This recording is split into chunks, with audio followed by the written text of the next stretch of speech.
to be your own graphic designer, your own photographer, your own videographer, your own PR person, your own marketing person, your own business development manager, everything. Bruh. You have to do everything all by yourself. Hey guys, welcome back to my channel. My name is Akai. If it's your first time here, I'm a beauty content creator, and I also have my podcast, Beauty in Town, if you haven't watched it. So today's video, as you guys can tell from the title, I'm going to be talking about 10 truths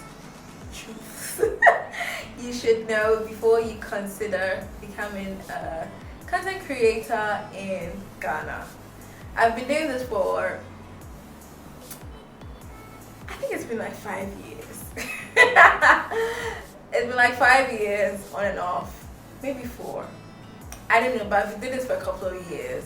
On and off, I haven't been consistent. That one I'll tell you that much, because I'm about to tell you like some of the struggles that you may face if you ever consider becoming a content creator in Ghana. Living in Ghana, you don't need, not Ghanaians, like just living in Ghana.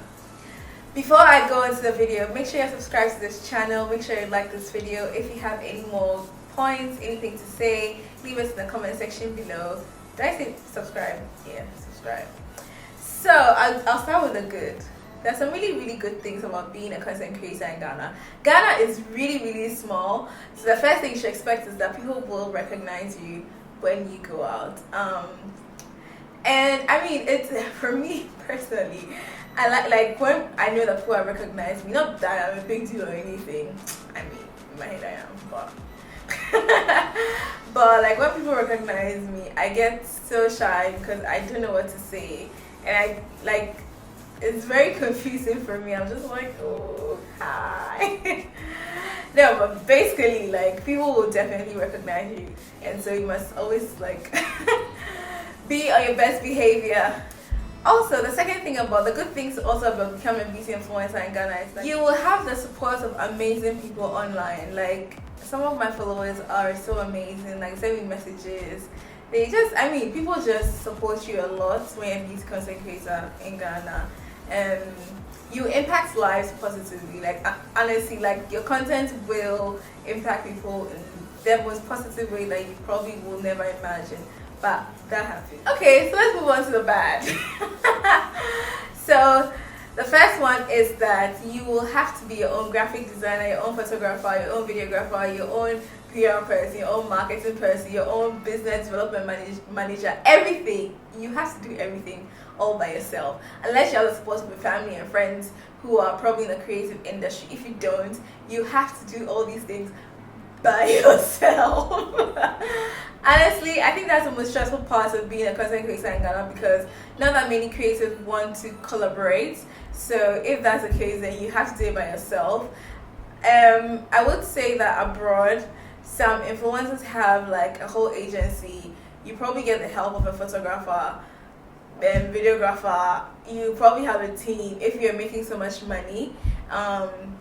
Also, many people are married to photographers and stuff, so if you want to become a content creator, you can look into getting a boyfriend who's a photographer or a graphic designer or someone in the creative industry to help you out. Also, you need to do like lots of research on how to market yourself, how to approach brands, how to be your own business manager, and all of that. Yeah. You will definitely get overwhelmed. Trust me, you will. The next thing that I have faced is that the brands that you really truly want to work with are not in Ghana. You want to work with Misguided. They're not here. Pretty Little Thing. They're not here.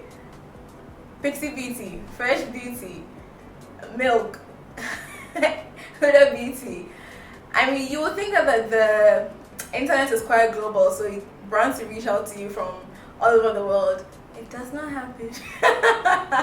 It really does not happen. Once you don't ship to Ghana, once you don't have a presence in Ghana, even those who have a presence in Ghana are not willing to work with influencers, because I mean, I don't even know what the problem is, but that is one of the struggles that you face as an influencer. You're not going to be doing ASOS hauls and Zara hauls because it will be of no use. The next one is that most local brands are running on a budget, on a very tight budget, which I totally understand because business in Ghana is not the most amazing thing ever. Also, during these times, local businesses are running on such a super tight budget. So you need to be able to try and work with brands, like especially with your fees. You need to be able to waive your fees, or they need to be able to be giving you something that will really, really benefit you. For example, if they have products that you really love and you feel like a constant supply of that will help with your content instead of you buying it. It's also another way of you saving money instead of them paying you. I'm not saying always do free, nope. But you will have to, if you charge $100 for a foreign brand, you should look at you should consider, because that's definitely going to happen to you. You're not able to charge a local brand so much, so you have to have like different rates for local brands and international brands if you're a content creator in Ghana, and that's just what it is. Also, like with the local brands, don't expect that long term when they become bigger they will ride with you. Not all brands will do that. Not all brands are loyal. So like expect that to happen. So like just live in the moment. Whatever happens in the moment, like be with it and stop looking at it long term. Like look out for yourself, even though you're considering the brand in the best way possible that you can. But don't expect them to ride for you like when like things are getting rosy.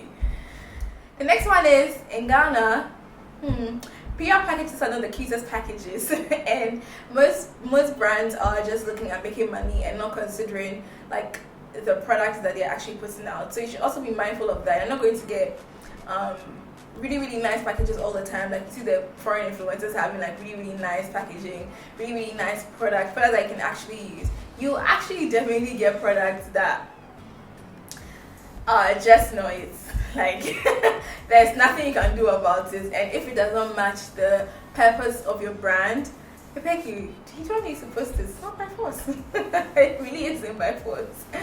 What you can also do is you should whenever any brand reaches out to you, make sure in the form of a text, like if they send you an email, text, DM, whatever, let them know that based on how you feel about the product, that is when you post it. If you end up not liking the product, they probably shouldn't expect a response or a post from you. I don't know, frame it the best way you can. The next one that I think is really, really important to me is that you don't have access to a wide range of products, not just products that you use personally, like products that you like are accessories to doing content. For example, like if I need new lights, or if like my battery is broken, or my camera is broken, my recorder, my mic, anything is broken, it is a struggle to get it. Sorry, it's on the table.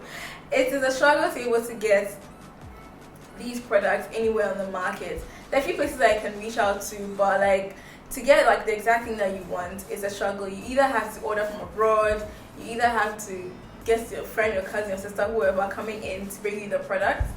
The next one too is that obviously like with products that like for me, for example, like if I need to create content with beauty and stuff like that, either I travel and buy products, or let someone bring it in. Yeah, it's pretty much a struggle. Even accessories for flat lays, even accessories for like even clothes to wear to like create content is a struggle, because you want certain type of clothes, you want certain type of accessories. It's just general things that you just can't get access to.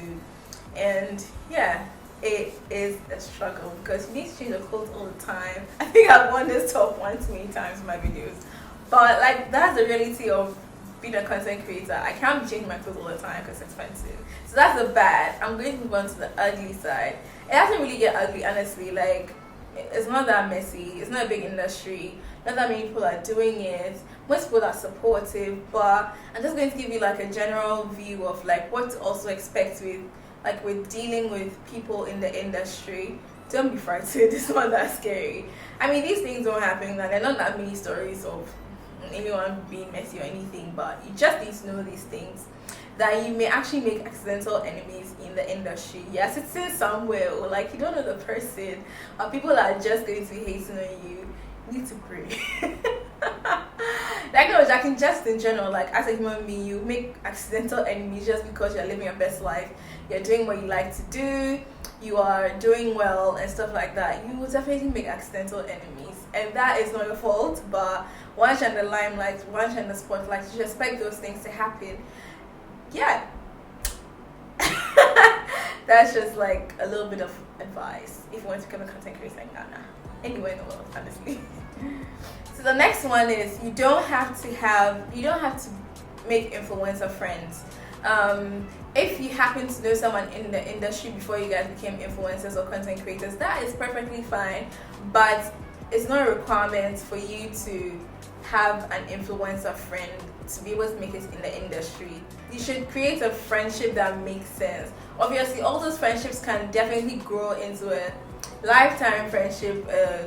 You can become closer, whatever, but just don't go in with the notion that I need to make friends in the industry.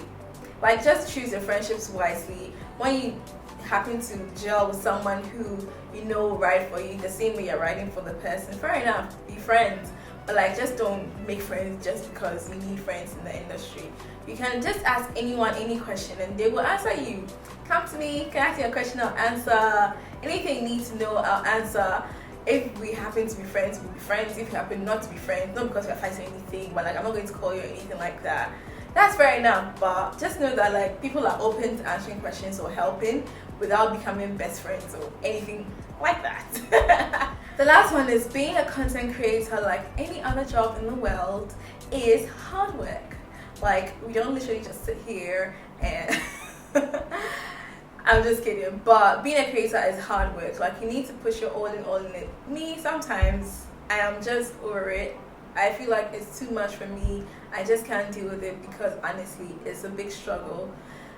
You're doing so much, you're investing so much, and you're not making money because you're based in Ghana, you're limited, there isn't so much to do. Honestly, I think most of the content creators in Ghana do this out of just the passion that they have for creating content.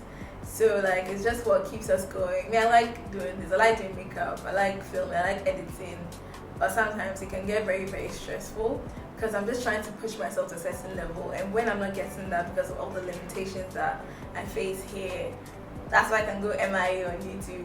It's not because I don't like it, but it can be stressful. So yeah, that is all I have for you guys today. There's not, honestly, sometimes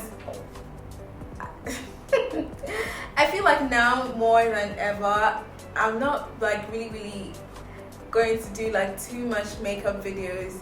Once in a while I will do makeup videos, but I think it's more about like pushing my knowledge, like I'm sharing my knowledge with you guys. Anyone who wants to listen to any of this, yeah, that's what I'm going to be doing now. I'm just going to be telling you guys the truth, like the real truth, because it's hard.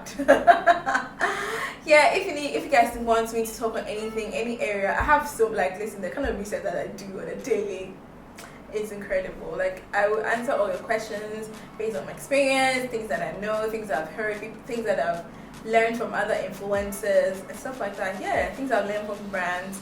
If you want to know anything else, let me know. If not, I'm going to continue.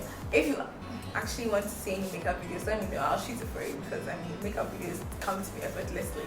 I do this. But yeah, thank you guys so much for watching. I really appreciate you guys. If you haven't checked out my podcast, it's Sasha. I'll leave a link down in the comment section below. It's called Beauty in Town. Make sure to follow us, and yeah, I'll see you guys in my next video. Bye.